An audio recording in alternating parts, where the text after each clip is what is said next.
Isang resolusyon ang inihain ni Senator Amy Marcos upang imbestigahan ang umano'y money delivery scheme o male-maletang pera na inihatid sa ilang opisyal ng pamahalaan.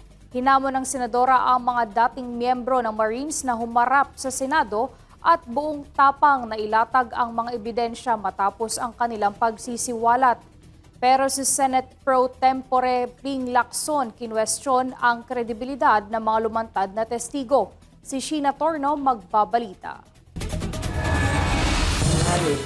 Nagulantang umano si Senator Amy Marcos nang marinig ang mga isiniwalat nilang dating militar at security aide dating Ako Bicol Party List, Congressman Zaldico nitong Martes. Ito'y matapos ipahayag sa isang press conference ng mga nagpakilalang dating miyembro ng Marines na may nalalaman sila sa mga male-maletang pera. Nagsilbi sila kay Ko at bahagi umano ng kanilang trabaho ay ang paghahatid ng pera kina Pangulong Bongbong Marcos at dating House Speaker Martin Romualdez. Kabilang din sa nabigyan ng umunoy tinawag na basura, sina dating DBM Secretary Amena Pangandaman, dating DPWH Secretary Manuel Bonoan at National Security Advisor Eduardo Año. At maging ang ilang senador gaya ni Senate President Tito Soto, Senator Chis Escudero, Senator Mark Villar at dating Senador Bong Revilla. Dahil dito, isang resolusyon ang inihain ng senadora upang magkaroon ng investigasyon ukol dito. We were all dismayed by the revelations yesterday, and as a result, I am hopeful that this will be the beginning of a very serious and comprehensive investigation which will result in charges and punishment if there are guilty parties. Paiimbestigahan din ni Senator Amy Marcos ang ulat na may mga tumanggap ng 2 milyong dolyar na suhol kapalit ng pag-aasikaso ng investigasyon ng International Criminal Court o ICC kaugnay sa drug war case ni dating Pangulong Rodrigo Duterte. Kung binayaran yung mga investigator, pwede ba naman nating sabihin na bias yan o binili yung ebidensya, contaminated ba yan? Tapos maya't-maya, inaabutan pa ng paper bag at kung ano-ano pang pandagdag daw sa kanilang, sa kanilang tsibog, tirahan, kung saan-saan lakad nila. Dahil dito, hinamon ng senadora ang mga whistleblower na humarap at ilatag sa Senado ang mga ebidensya.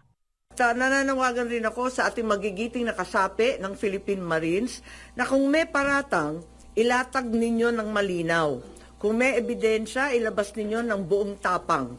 Kumbaga sa maleta, mananatiling sekreto ang laman niyan kung hindi ilalatag sa lamesa at bubuksan. Dito natin buksan sa Senado at suriin ang maleta ng katotohanan. Nilinaw ni Senator Amy Marcos na wala siyang pinoprotektang senador o kung sino mang opisyal ng gobyerno na tumanggap ng male-maleta o manong pera. Giit niya, kailangan lamang manaig ang katotohanan, magkaroon ng due process, dangal ng institusyon at hindi ang trial by publicity. Pero kung si Senate Pro Tempore Ping Lacson ang tatanungin, duda umano siya sa mga pahayag ng dating Marines, partikular na ang halaga na binanggit nila. Well, from 2023 to 2025, ang total amount ng flood control projects, 1.13 trillion. So kung ang napunta kay Congressman Zaldico allegedly 805, that's at least 70% of the total appropriations for the same period sa flood control projects. Medyo mathematically impossible kasi meron pang nakuha si na Bernardo, meron pang nakuha si na Alcantara. Ano yung pinasugal ni na Alcantara? So sobra yung computation? Sobra computation. Sumulat na rin sa Senator Ping Lacson sa Philippine Navy at Philippine Army para magsagawa ng record check o background check sa 18 umunay dating Marines. Sa inisyal na ulat na nakuha ni Senator Lacson, 2 umano sa kanilang dishonorably discharged, habang ilan naman ay hindi kabilang sa Philippine Navy. Duda pa si Senator Lacson sa timing ng press conference o pagsisiwalat nila nitong Martes. The timing, parang nakatiming to, bakit yung ICC ngayon na nakapokus? Ang pinoproject doon is napaka-corrupt ng ICC, hindi ba? Dahil nilagyan ng $2 million allegedly through former Senator Trillanes. Another one, timing nila, bisperas noong Trillion March yung 40th anniversary ng EDSA.